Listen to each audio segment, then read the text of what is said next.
한번 따라하겠습니다. 내가 나를 사랑하느냐. 오늘 이 유명한 말씀이죠. 예수님 십자가 달리실 때에 제자들 다 도망갔죠. 도망가고 심지어 베드로는 3번씩이나 저주까지 하면서 예수님을 부인한 그 제자들에게 찾아오시는 아주 따뜻한 그런 내용을 보게 됩니다. 여기 153마리 물고기 153마리 잡힌 이야기 잠깐 하면은 너무 유명한 이야기라 모나미 153 이야기 알죠? 국민 볼펜 모나미 153 송삼석 장로님 이야기를 잠깐 하면은 이 송삼석 장로님은 부친은 송기주 장로님이시고 어머니는 김복 집사님이신데 조부모님들도 신앙생활을 아주 잘했다고 합니다. 호주 선교사에 의해서 부친과 함께 전도가 되어서 열심히 신앙생활 했다고 합니다. 이 할머니는 새벽마다 막내인 송삼석 장로님을 업고 새벽 기도에 이렇게 가시곤 했다고 합니다. 공부를 좀 잘했어요. 그래서 서울대학교 다닐 때도 기독학생연맹에서 일도 했고 주일날은 영락교에 출석을 했다고 합니다. 회사를 다니다가 그만두고 문구회사를 설립하게 돼요. 그 당시 우리나라는 볼펜이 없었습니다. 이런 관공서 가도 잉크에다가 펜대 놓고 찍어서 쓰고 그런 시절이에요. 연필 놓고. 근데 세계 박람회 가서 볼펜을 보고 볼펜을 우리나라에 만들어 봐야 되겠다 생각하고 시작했는데 그게 모나미 153이에요. 보통 볼펜에 새겨지는 문구는 볼펜이 2000m 쓸 수 있기 때문에 보통 그러면 모나미 2000 이렇게 쓴다고 하는데 이분이 기도하면서 성경을 읽다가 오늘 이 본문을 읽은 거예요. 153 물고기 한 마리도 잡지 못했는데 주님 명령에 순종해서 오른쪽에 그물을 내리니까 153마리 잡혔다. 그래서 이름을 모나미 153으로 정합니다. 모나미 뜻은 나의 친구죠. 프랑스로 나의 모나미, 나의 친구예요. 50억 자루 팔 수 있도록 기도했다고 합니다. 어느 날 50억 자루 돌파했어요. 그때 아마 세계 인구가 50억 되었는가 봐요. 이 송 장로님은 아침마다 출근하면 사무실 벽에 걸려있는 벽걸이 문구가 저 높은 곳을 향하여 날마다 나아갑니다. 내 뜻과 정성 다하여 날마다 기도합니다. 그걸 보면 늘 기도하셨다고 합니다. 때로 판매가 안 될 때도 있었고 공장에 불이 나기도 했는데 그 어려움 중에도 기도하며 금식하며 많은 기적과 간증의 주인공이 되었습니다. 94세 이분이 28년생인데 94세까지 사시다가 재작년에 하늘나라 갔습니다. 모나미 153 생각이 나서 한번 말씀을 드립니다. 여러분에게 그런 축복이 있기를 주의 이름으로 축원합니다. 자, 오늘 이 갈릴리 해변에서 일어난 사건인데 여러분 성지순례 가시면은 우리 청년들이 이제 빨리 가야 될 텐데 전쟁이 끝나고 이 갈릴리 해변가에 베드로 수익권 교회가 있습니다. 그 정원에 가면은 예수님에게 베드로가 안수받는 그런 동상이 하나 서 있고 그 해변가 작고 예쁜 교회당에 들어가면 중앙 재단 앞에 이렇게 큰 널찍한 바위가 있죠. 그게 소위 이제 멘사 크리스티 예수님의 식탁이라고 하는 유명한 바위가 있습니다. 그 바위가 실제로 그랬는지 몰라도 그 위에 예수님이 이제 떡과 고기를 넣고 숯불을 피우고 제자들과 아침 식사를 했던 그런 식탁이 있습니다. 우리 청년들 가면 100% 거기는 가거든요. 가면 이제 사진 많이 찍어 오시기 바랍니다. 참 제자들을 위로하시고 새롭게 회복시키고 새로운 사명을 주는 이 갈릴리의 아침 밥상, 사랑의 아침 밥상이죠. 굉장히 어떤 이 분위기가 좋았을 것 같아요. 파도 소리가 치고 새벽에 동이 착 타오르는 그 아침 햇살을 받으면서 그 따뜻한 수프를 피우고 떡과 고기를 먹는, 만찬을 먹는 참 힐링, 최고의 어떤 힐링 컨디션이 아닌가 생각합니다. 지금 제자들은 밤새 고기 잡고 고기 못 잡았습니다. 몸도 젖었을 것이고 춥고 배고픈 상태죠. 더구나 제자들은 상당히 마음이 심적으로 영적으로 안 좋았을 겁니다. 예수님 십자가 달리는 모습 보는 것은 말로 다 할 수 없는 트라우마 아니겠어요? 그리고 그 예수님을 죽기까지 따르겠다고 했는데 다 도망갔잖아요. 어떤 그런 상실감, 자책감, 부끄러움, 특히 베드로는 이 3번씩이나 저주까지 하면서 부인했는데 아마 심적으로 영적으로 여러 가지로 참 안 좋은 상황인데 이 새벽에 예수님이 착 찾아오십니다. 회복시키죠. 베드로가 부인할 때도 새벽이었죠. 제자들이 다 도망갈 때도 새벽이었습니다. 여러분 9절을 보시면은, 자 9절 보시면 육지에 올라보니 숯불이 있는데 그 위에 생선이 놓였고 떡도 있더라 그랬습니다. 이 숯불이라고 하는 단어가 안드라키아라고 하는 단어입니다. 안드라키아. 여러분 이 안드라키아라고 하는 단어는 신약 성경에 딱 2번 나와요. 딱 2번 나오는데 여기 한번 나오고 요한복음 18장 18절에 나와요. 1818. 종과 하속들이 숯불을 피우고 서서 쬐니 베드로도 함께 서서 쬐더라. 이게 너도 그 당이라 하니까 저주까지 하면서 부인했던, 베드로가 바로 부인했던 그날 새벽에 피었던 숯불과 요 숯불 2번이 다 안드라키아, 신약성경에 딱 2번 나오는 단어입니다.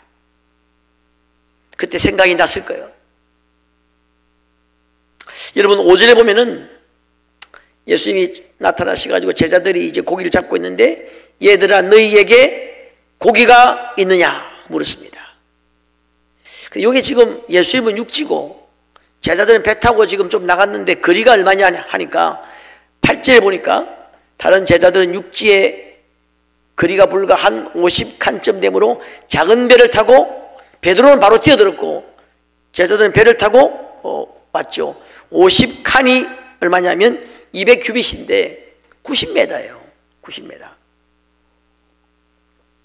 여러분 90m 멀리 이야기하려면 작은 소리로 안 되죠. 우리 여기 지금 한 30m 밖에 안 되거든요. 저 끝에 저쪽 지금 길 건너편, 옥계동 길 건너편이 90m 될 텐데 저기 이야기하려면 파도 소리 치죠. 굉장히 크게 과음을 질러야 돼요. 얘들아! 이렇게. 그러니까 그냥 심심풀이로 예수님 말씀하신 게 아니에요. 뭔가 어떤 의도를 가지고 알고 그렇게 물으신 겁니다. 고기가 있느냐? 이게 뭐 번역이 좀 그렇습니다만 고기 많이 잡았느냐? 이렇게 물은 겁니다. 그러니까 없나이다. 대답하되 없나이다 그랬습니다. 이것도 기적이죠. 이들은 전문가 아니겠어요? 전문가가 밤에 분명히 있을 것이라 생각하고 갔는데 하나도 잡지 못했어요. 이것도 기적입니다. 153마리 잡은 것도 기적이고 한 마리 못 잡은 것도 기적이죠. 이 전문가들의 실패 때로 주님의 간섭일 수도 있죠. 뭔가 주의 뜻을 이루기 위한 간섭일 수 있습니다. 잘 되는 것도 기적이고 때로 안 되는 것도 기적일 수 있습니다. 저는 종종 이런 것들을 경험해요. 막히고 안 되고 뭔가 이렇게 막으시는, 성령이 막으시는 그 성령의 어떤 제지, 성령이 스탑 막는 거예요. 그 원래 막힐 때 다른 길이 열리는 거잖아요. 한쪽 길이 막힐 때 다른 길이 열리는 것이고, 하나님이 인도하시는 아주 중요한 방법 중에 하나가 길을 막는 거예요. 길을 막으니까 할 수 없으니까 돌아가잖아요. 그 길에 주님 만나는 거예요. 그 길에 역사가 일어나는 거죠. 그럴 때가 많이 있다 하는 겁니다. 자, 오른편에 던지라 그랬습니다. 여러분, 베드로를 처음 만날 때와 비슷하죠. 누가복음 5장에 베드로를 처음에 부를 때 그때도 비슷합니다. 밤새 고기 잡았는데 못 잡고, 여기는 오른쪽인데 거기는 깊은 곳에 그물을 던져라. 그물이 찢어질 정도로 많이 잡았어요. 아주 비슷한 내용입니다. 베드로를 부를 때도 오늘 본문에 보니까 요한의 아들 시모나 했죠. 처음 만났을 때 불렀던 이름이에요. 베드로라고 하는 이름은 언제 받았느냐면, 사람들이 나를 누구라 하느냐, 너희는 나를 누구라 하느냐 할 때에 주는 그리스도시요 살아계신 하나님의 아들입니다. 그때 예수님 기분이 너무너무 좋았습니다. 바요나 시모나, 내가 복이 있도다. 이를 알게 하신 이는 하늘에 계신 하나님 아버지다 말씀하시면서 이제 너는 베드로라. 그 반석 위에 교회를 세운다. 그때 받은 이름이 베드로예요. 그전에는 시몬이었어요. 옛날 처음 첫사랑 때를 아마 기억했을 겁니다. 베드로 부르다가 이제 요한의 아들 시모나. 지금 주님은 첫사랑 때를 기억나게 하는 것 같아요. 정말 좋았던 그때들을 이렇게 기억나게 하는 겁니다. 여러분, 자 9절에 생선과 떡이 있죠. 13절에도 떡을 가져다 그들에게 주시고 생선도 그와 같이 하니라. 여러분, 떡과 생선 하면 생각나는 게 뭐예요? 오병이어죠. 오병이어. 그 말로 다 할 수 없는 감격의 시간들이 생각났을 거예요. 정말 그때 그랬지. 근데 그 떡과 생선이 지금 앞에 있는 겁니다. 숯불을 탁 피우고, 숯불에 구운 떡이 이게 참 맛있거든. 생선도 구워야 되잖아요. 어느 주석책을 보니까 옛날에 학자들 간에 이런 논쟁이 있었어요. 이 숯불을 어떻게 피웠나? 예수님 피웠죠. 예수님이 쫙 피워놓고 최고의 셰프 예수님이 이렇게 다 이렇게 피웠는데, 이 숯불을 어떻게 피웠나?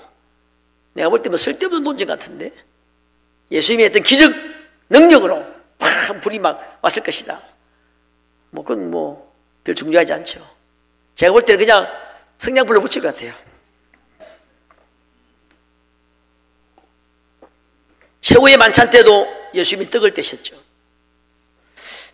누가복음 24장에 보면은 엠마오 제자들이 낙심으로 갈 때에 예수님 나타나셔가지고 그들에게 주님을 알려주시는데, 성경에 보면 음식 잡수실 때에 떡을 가지사 축사하시고 떼어 그들에게 주시니 그들의 눈이 밝아졌다 그랬습니다. 참 예수님 이 어떤 식탁의 교제 참 좋았던 것 같아요. 여하튼 예수님께서 최고의 그 셰프이신 예수님이 아침 쫙 밥상을 차리고 와서 12절 보니까 와서 조반을 먹으라 하시니 제자들이 주님이신 줄 아는 거로 당신이 누구냐 감히 묻는 자가 없다. 할 말이 없는 거예요. 저주까지 하면서 부인했는데 도망갔는데 뭐 할 말이 있겠습니까? 그냥 말 못하고 있으니까 예수님도 여기서 다른 말이 필요 없어요. 너 왜 그랬어? 왜 도망갔어? 이렇게 말하면 이제 대화의 문이 막혀버리는 거거든. 아무 말하지 않고 와서 함께 밥 먹자. 손수 차려주신 따뜻한 이 밥상, 뭐 다른 말이 필요 없죠. 내가 너를 용서한다. 내가 너를 사랑하고, 내가 너를 이해하고, 내가 끝까지 변함없이 너를 사랑한다. 그런 말이 다 포함된 주님의 액션이 아닐까 생각합니다. 이 식사교제 참 이게 중요한 것 같아요. 우리 봉사부원들 식사교제 중요해요. 이 성경에 보면은 먹는 이야기가 참 많이 나와요. 나사로 집에 가서도 먹고 또 세리 집에 가서도 먹고, 그래서 원수들이 예수님을 공격하면서 먹기를 탐하는 자라 그랬습니다. 거짓말 아니거든요. 예수님 먹는 걸 좋아했던가 봐요. 예수님 스타일은 잘 먹는 거예요. 여러분 잘 먹기를 주의 이름으로 축원합니다. 그 교회는 잘 먹어야 부흥합니다. 우리 어머님이 이제 이 연합회 활동을 많이 했어요. 전국 여전도회 권사회, 또 전국 여전도회 권사회, YWCA 이런 활동들을 많이 했는데, 우리 어머님이 이제 회장도 다 했는데 이제 은근히 자랑을 하는 겁니다. 내가 이렇게 회장할 때 좀 부응했다는 겁니다. 왜 부응했느냐? 잘 먹였다는 거예요. 자, 그래서 저보고 김 목사 앞으로 목회할 때 잘 먹이라는 거예요. 잘 먹이면 부응한다는 거예요. 우리 좀 잘 먹읍시다. 예. 자, 여하튼 식사를 딱 하신 후에 오늘 이제 본론인데, 베드로에게 너가 나를 사랑하느냐 3번 물었어요. 너가 나를 사랑하느냐 한번 물었습니다. 여러분, 최근에 여러분 사람들에게 당신은 나를 사랑하십니까? 이런 말 들어본 적 있습니까?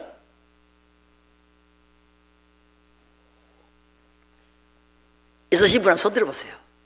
아니면 여러분이 당신 나를 사랑하십니까? 물어본 사람이 있습니까? 부인에게 물어봤다든지 이렇게 아들, 친구들, 동료, 당신 지금 부부가 좀 의미심장 웃음을 지으시는데 듣기 힘들 거예요. 쉽지 않을 겁니다. 근데 갓난 아기 키우는 엄마 아빠는 많이 듣는다고 해요. 맨날 하는 말이 그거라 그래요. 아무개 너 엄마 사랑해? 사랑해? 나도 사랑해. 매일마다 그렇게 한대요. 또 이제 손주 키우는 할머니 할아버지 맨날 그런 말을 주고받는다고 합니다. 왜요? 진짜 사랑하니까. 어쩌면 우리가 사랑이 쉽고 우리가 너무 이게 좀 쑥스럽기도 하고 우리 마음이 너무 지금 각박해졌는지 모르겠어요. 첫사랑 때 보통 그런 말 많이 하잖아요. 자, 오늘 이 말씀은 사실은 여러분, 내가 사랑하지 않으면 사랑하느냐 묻기가 힘들어요. 이 말씀은 먼저 주님의 사랑의 고백입니다. 내가 너를 사랑한다는 겁니다. 사랑해야 그렇게 물을 수 있어요. 그것도 깊이 마음속에 사랑해야 물을 수 있습니다. 또 사랑하면 묻고 싶어지죠. 여러분, 성경에 많이 나오는데 너는 마음을 다하고 뜻을 다하고 성품을 다하고 목숨을 다하고 힘을 다해 주 너의 하나님을 사랑하라 그랬어요. 목숨을 다해 주 너의 하나님을 사랑하라 그랬어요. 이 말씀 뜻이 뭡니까?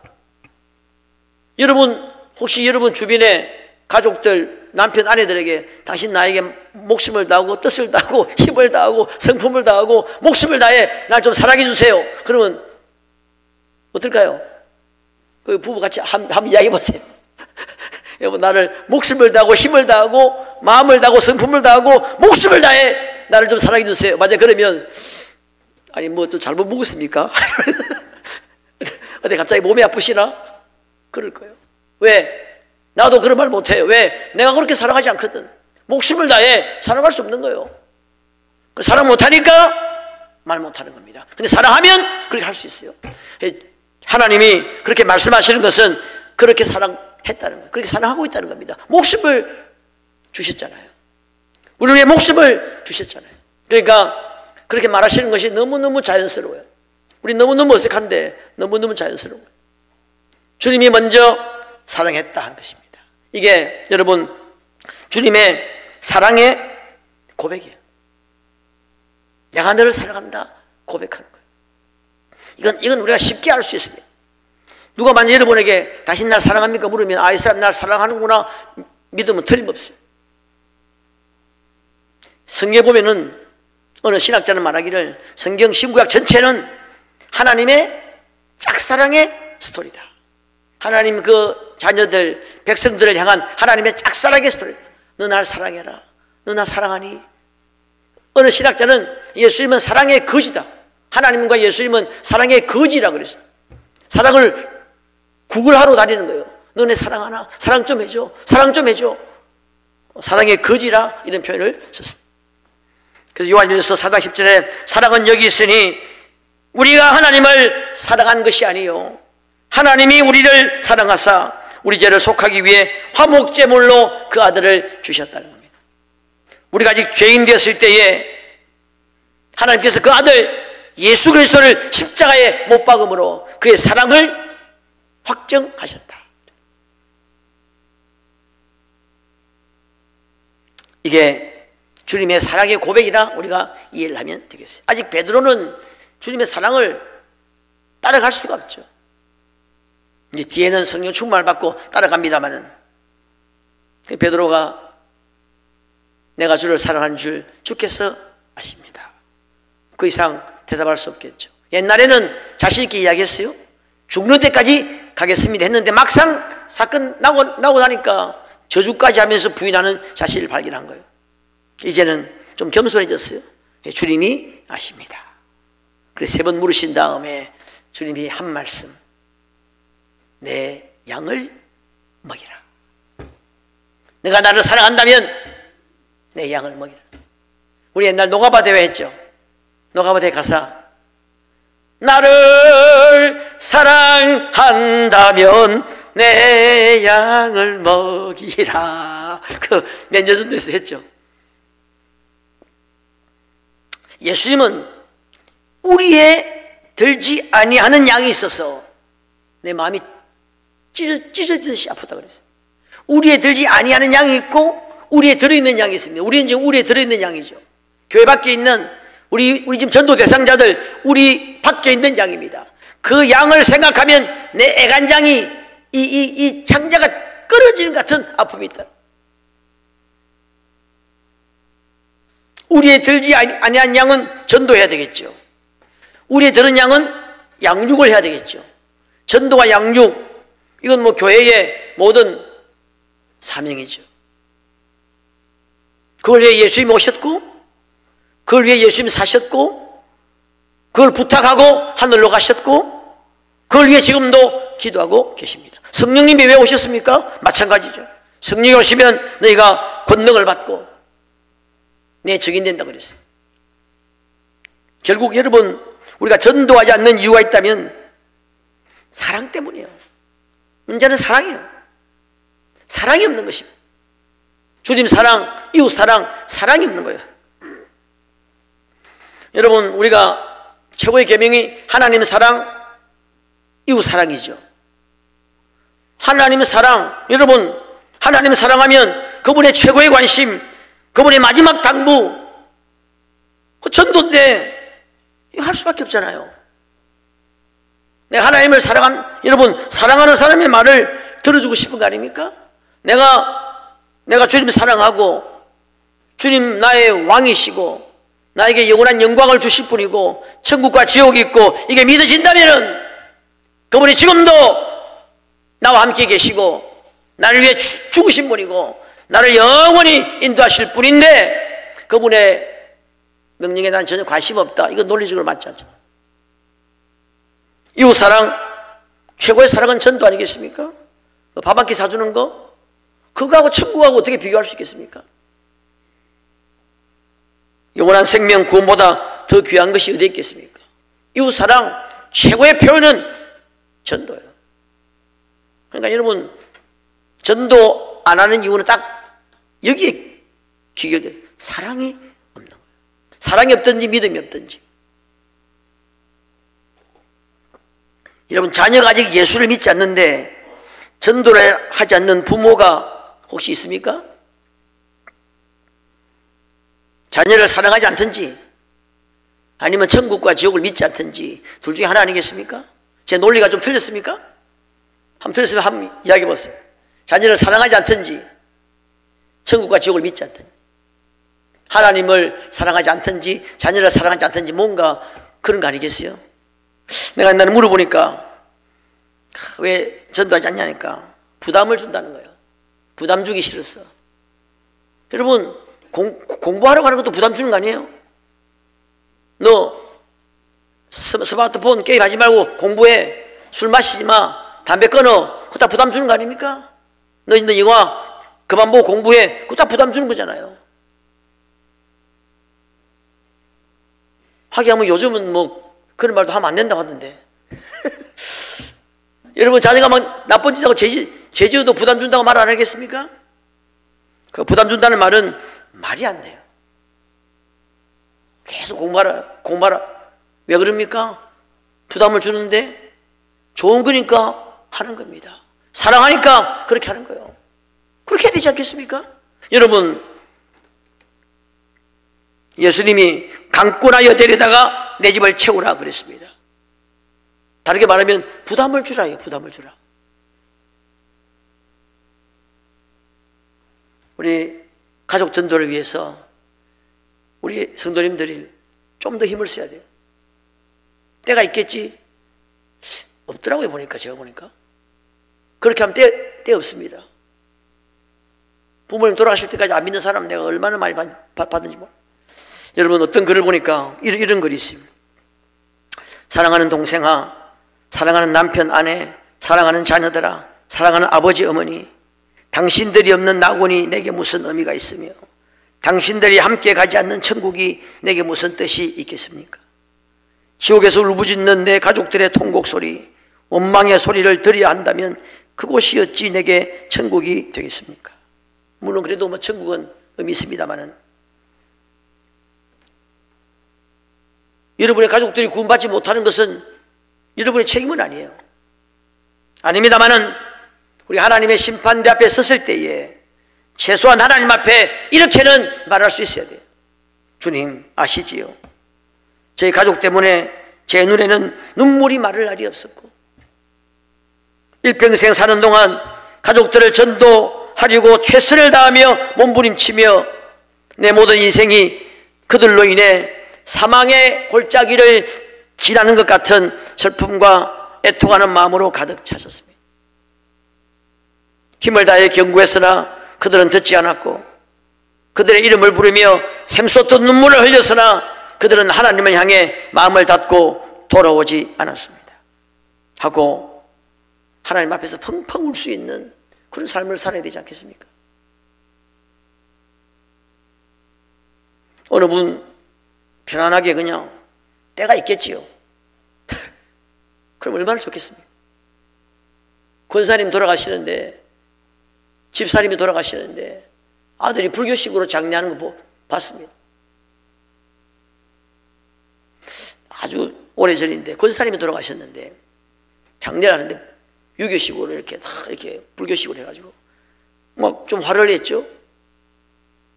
어머니가 지금 예수 믿고 천국 가는데 이게 뭔 짓이냐고 하니까, 목사님 그냥 가세요.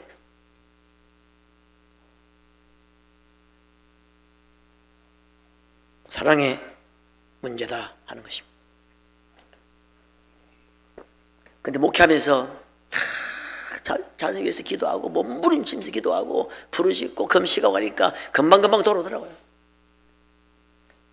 우리 집사람 같은 경우는 장모님 구원을 위해서 제일 마지막, 장모님이 제일 마지막 안 믿는 거예요. 1년 아침 금식을 했어요. 그렇게 하니까 돌아오더라고요. 기도해야 돼요. 사랑의 문제. 대부분의 성도들 보면은 첫사랑 때 처음 주님 만나고 주님과의 사랑에 푹 빠졌을 때는, 그때는 전도하라고 이야기 안 해도 전도하게 돼 있어요. 보니까 그렇더라고. 우리도 보니까 새가족들이나 그런 분들 보면 그렇더라고. 온 관심이 지금 예수님인데 이야기하게 되어 있습니다. 믿지 않는 영혼들, 아직도 예수를 모르는 영혼들 보면 안타까울 수밖에 없는 것이죠. 그러다가 이제 사랑이 식어집니다. 점점 영혼의 관심이 식어집니다. 그래서 여러분, 전도 기간은 우리 신앙을 점검할 수 있는 아주 중요한 기간이에요. 전도 기간은 우리 신앙을 회복시키고 성장시킬 수 있는 아주 좋은 기회예요. 정말 내가 천국과 지옥을 믿는지, 정말 내가 예수님 사랑하는지, 정말 내 안에 예수님 계신 것을 확신하고 있는지, 내가 성령이 내 안에 역사하는 것을 내가 느낄 수 있는지, 굉장히 중요한 기회다 하는 것입니다. 어느 분이, 유명한 분의 간증이 바로 그거 아닙니까? 전도하려 억지로 전도 나갔는데 나가보니까 알겠더라는 겁니다. 내가 절할 게 없다는 거예요. 내 안에 예수 절하는데 기쁨도 없고, 뭐 내가 예수 믿는 게 내가 기쁨도 없고 확신도 없고, 알겠더라는 거예요. 내가 예수 안 믿는다는 걸 알겠더라. 내가 믿는다고 말은 그렇게 하는데 진짜 안 믿는 걸 알겠더라. 그래서 이분이 변화되어 가지고 그 유명한 그 간증하러 다니잖아요. 반하우스라고 하는 신학자는 오늘 많은 그리스도인들이 영적 자폐증에 걸려 있다. 그 자폐증에 걸리면 자신의 정체성을 잃어버리는 거예요.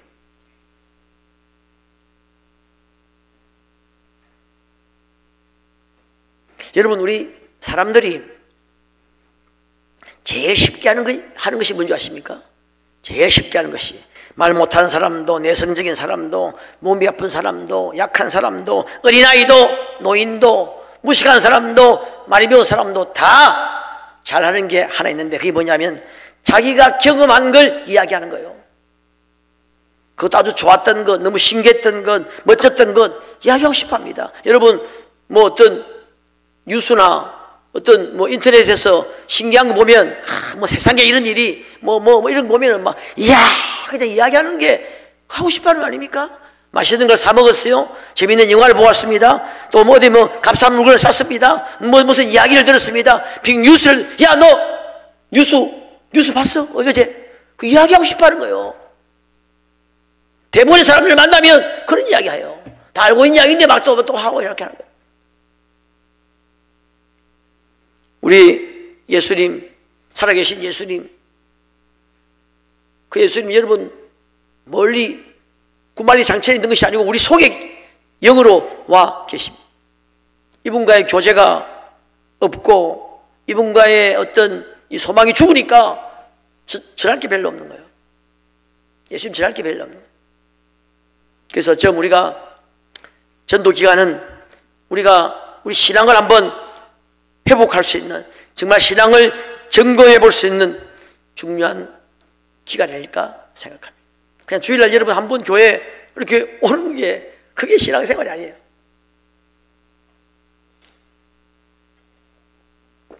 김신영 집사님입니까? 이름. 그분은 마약에 술에 막 젖들어가지고 술집에서 일도 하고 자살도 여러 번 하고 정말 험악한 세월을 살았어요. 그러다가 전도를 받고 은혜 엄청나게 받았어요. 막 성령을 충만히 받고 완전히 변화되었습니다. 생애 처음으로 평안을 한번 느꼈다. 주님과 교제하고 주님과 교통하고 주님과 대화하고 매일마다 전도하는 겁니다. 전도왕이 됐어요. 한번 그분을 한번 기회되면 한번 컨택을 해가지고 우리가 간증을 들어볼까 싶은데, 이분이 이런 말을 해요. 지금 하나님이 살아계시는 거예요. 예수님이 살아계시는 겁니다. 우리 속에 막 역사하는 거예요. 근데 하나님이 살아계시는데 왜 교회가 이렇게 조용하라는 거예요. 조용. 하나님이 살아계시는데 성도들이 왜 이렇게 조용히 가만히 있다는 거예요. 지금 난리가 났는데 지금 하나님이 막 천지를 만드신 분이 여기 왔는데, 여기 지금 여기 뭐 야당 여당 뭐 대표들 오면 지금 난리 나잖아요. 대통령 오면 난리 나잖아요. 근데 하나님이 오셨는데 이게 지금 막 난리가 났는데 교회가 왜 이렇게 조용하냐는 겁니다. 그래서 자기가 추석 60분 그것이 하고 싶다에 제보하고 싶은데 하나님 살아계시다고, 하나님이 지금 오셨다고, 그러면 엄청나게 빅뉴스가 되지 않겠네 가지고 제보하려고 했다는 겁니다. 그게 여러분 맞는 말이잖아요. 초대교회는 그랬거든요. 하나님이 살아계시고 천국과 지옥에 있는 소식을, 이 엄청난 소식을 전했다는 겁니다. 가슴이 뜨거워서 죽인다고 해도 전했어요. 이거 전하지 않을 수 없는 거예요. 오늘 우리 신앙들이 얼마나 많이 침체했는지 우리가 좀 생각해 봐야 돼요. 스펄전이라고 하는 목사님이 있습니다. 이분은 우리 요 근세기에 설교의 황태자 이런 별명을 가지고 있는 아주 그분 그 수사학적으로 멋진 설교자인데, 그 스펄전 목사님 이런 이야기 했습니다. 모든 그리스도인들은 둘 중에 하나다. 전도자이든지 사기꾼이든지 둘 중에 하나다. 무슨 말이냐면 지금 천국과 지옥이 있고 하나님은 살아계시고 그분이 나를 구원하시고 내가 아버지 원한 천국에 갈 것이 믿어지면 당연히 전도해야 되잖아요. 그분의 마지막 명령, 마지막 관심, 최고의 관심이 전도인데 당연히 전도해야 되잖아요. 아, 천국과 지옥이 있는데 믿어지는데 자녀 전도 안 합니까? 그러니까 당연히 전도자가 돼야 돼. 그거 아니면 사기꾼이라는 거예요. 안 믿는데 믿는 척하는 사기꾼이라는 거예요.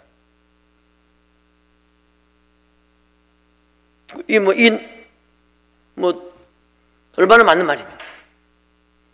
모든 그리스도인 둘 중에 하나, 전도자가 되든지 아니면 사기꾼이든지 둘 중에 하나라 하는 겁니다. 자, 이제 말씀을 마치겠는데, 여러분 천국과 지옥을 믿습니까? 주님 사랑하십니까? 그러면 전도해야 돼. 우리 1년 360일 전도해야 되는데, 특히 우리가 한 2달, 한 7주 정도 기간을 정해놓고 집중적으로 우리가 영혼 구원을 위해서 달려갈 때에 전도해야 돼. 여러분 특별히 가족 구원을 놓고 한번 울어보셔야 돼. 금식도 하시고 할 수 있다면 자꾸 부담을 줘야 성령님이 역사하세요. 내 목회 30-40년 경험상 분명합니다. 이건 부담 주지 않으면, 물론 그런 경우도 있습니다만은 그걸 기대하시면 안 돼요. 부담을 주고 권면하고. 여러분 불신자도 알아요. 여러분 직장에, 학교에 지금 불신자들 알고, 이 사람 예수 믿는 사람, 예수 믿는다고 아는데 자기가 전도를 안 해. 그러면 다 압니다. 저 가짜야. 다 알아요. 진짜면 전해야 되잖아요. 불신자들도 그 정도로 알고 있어요. 진짜 저분이 믿는다면 전해야 된다. 전하는 방법에 따라, 방법은 다양하겠지만은 정말 저분이 믿는다면 나에게 뭔가 와야 되는데, 어떤 방법으로든지 간에 나에게 뭔가 와야 되는데 전혀, 그러면 속으로 생각하면 저 가짜야, 가짜. 아마 그럴 거예요. 자, 이제 말씀을 마치겠는데, 주님 우리에게 한번 물어보는 것 같아요. 주님께 성도들, 너는 정말 나를 사랑하느냐? 그럼 우리가 부족하지만은 사랑합니다. 그러면 주님이, 그러면 너 영혼 구원을 위해 영혼을 구원해야 돼. 너 복음을 전해야 돼. 그렇게 말씀하실 거예요. 그런 복된 여러분 되시기를 주님의 이름으로 축원합니다.